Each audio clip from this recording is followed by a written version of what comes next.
मराठी सुलभ भारती इयत्ता 8वी धडा 5वा घाटात घाट व रंधा घाट. महेश तेंडुलकर प्रसिद्ध लेखक. त्यांची बंच ट्रेकिंग 7 पन्हाळा ते विशालगडची, 7 शिवकालीन दुर्गांची, शिलालेखांच्या विश्वात, गड मंदिरावरील द्वारशिल्प, भटकंती कुडाळ वेंगुर्ल्याची, भटकंती अनलिमिटेड, किल्ले जिंजी, किल्ल्यांच्या दंतकथा अशी ऐतिहासिक माहितीपर पुस्तके, गोव्यातील पर्यटन हे प्रवास वर्णन इत्यादी पुस्तके प्रसिद्ध आहेत. प्रस्तुत पाठात सह्याद्रीमधील वरंधा घाट, वरंधा घाटाची वैशिष्ट्ये व तेथे घेतलेले अनुभव लेखकाने मांडले आहेत. हा पाठ भटकंती अनलिमिटेड या पुस्तकातून घेतला आहे. ज्येष्ठ महिना सुरू झाला की पावसाचे वेध लागतात. सोसाट्याचा वारा आणि पहिल्या पावसाच्या सरींची वार्ता पसरवणारा मातीचा सुगंध हे अगदी प्रत्येक वर्षी येतच असतं. तरीही ते दरवेळी नवीन वाटतं.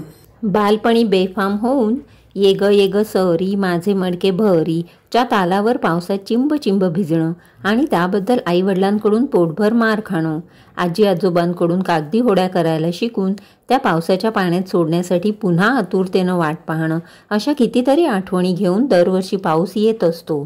पण मोठं झाल्यावर इंद्रधनुष्यात उमलणाऱ्या रंगांचे अर्थ उमगू लागतात. बरसण्याचा अर्थ कळू लागतो आणि हुरहुर, तळमळ अशा शब्दांचा थेट प्रत्यय येऊ लागतो. पावसाच्या आगमनाने गतकाळातले ते क्षण पुन्हा जिवंत होतात, डोळ्यांसमोर येऊ लागतात आणि कधीकधी पापण्यांमधून अलगदपणे वाहूनही जातात. मग डोळ्यातला कोणता आणि बाहेरचा कोणता तेच कळत नाही. असं बरंच काही अनुभवायचं असेल तर वरंधा घाट गाठलाच पाहिजे.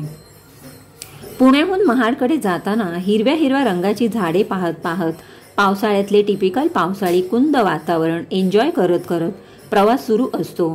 तो बंदिस्त गाडीत सुक्याने करण्यात जितकी मजा असते त्याहीपेक्षा जास्त 2 चाकीवर अंग भिजवत करण्यात असते. पावसाचं पाणी अंगावर घेत आणि रस्त्यावरून येणाऱ्या जाणाऱ्यांच्या अंगावर उडवत, बेफाम वारा छातीवर झेलत, आवडती गाणी गुणगुणत पावसाळी प्रवास करण्यातली मजा तर काही औरच असते. असा शरीर गारठवणारा आणि मनाला उभारी देणारा प्रवास कधी संपूच नये असे वाटते. पण पाहता पाहता मैलांचे दगड मागे पडत जातात आणि आपण येऊन पोहोचतो ते वरंधा घाटात.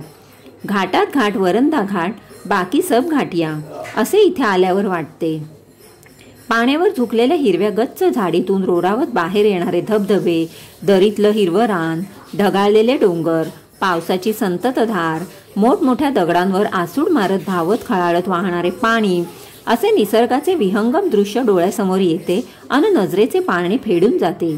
त्या पावसाळी वातावरणात भजी, वडे, चहा असा चमचमीत मेनू मजबूत चापायला वरंधा घाटातल्या टपऱ्यांसारखी दुसरी जागा नाही. श्री वाघजाईच्या सोबतीने उभारलेल्या टपऱ्यांमधून हा राजेशाही खाना अगदी ताजा ताजा तयार केला जातो. गरमागरम कांदा भजी, आलं लसूण घालून तळलेला गरमागरम बटाटे वडा आणि सोबत वाफाळलेला चहा. बाहेर बरसणाऱ्या पावसाकडे पाहत या गरमागरम मेनूचा आस्वाद घेत, रानवाऱ्यांचं घोंगावणं ऐकत, विजेचं लक्कन चमकणं अन कडाडणं मनाच्या हार्ड डिस्कवर स्टोअर करत कसा वेळ जातो तेच कळत नाही. बराच वेळ गेल्यावर थोडंसं भिजावंसं वाटतं, पाय मोकळे करावेसे वाटतात, थोडं डेअरिंग करावंसं वाटतं. जर असं खरंच वाटत असेल तर इथे अशा जिगरबाज भटक्यांसाठी कावळा किल्ला सज्ज आहे. कावळा किल्ला तसा बराच मोठा आहे. तो फोडूनच वरंधा घाटाचा शेवटचा टप्पा तयार केला आहे. श्री वाघजाई मंदिराच्या बरोबर वरच्या भागात डोंगरमाथ्याजवळ 9 टाक्यांचा समूह आहे. कोणे एकेकाळी तो कावळ्या किल्ल्याचा एक भाग होता. भजी, वडे, चहाच्या टपऱ्यांच्या बाजूने अवघ्या 10-15 मिनिटातच इथे जाऊन पोहोचता येतं. पाण्याला जीवन का म्हणतात ते इथं आल्यावर कळतं.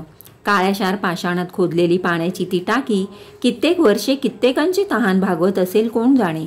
ओल्या वाटेने परत जाताना अंगावरचे कपडे हमखास रंगतात, कारण पायवाटच तशी रंगिली आहे. परत एकदा आपण डांबरी रस्त्यावर येतो.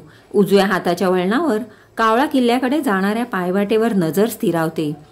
बांधीव पायऱ्या पार करून अरुंद पायवाटेने कारवीच्या झाडीतून हृदयाची धडधड वाढवणारा ट्रेक सुरू होतो.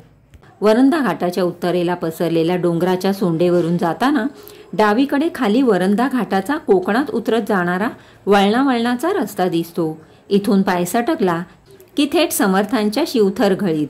तेव्हा जर कोकणात जायचं नसेल तर देशावरच्या मातीत सावधपणे पावलं टाकत जायला हवं.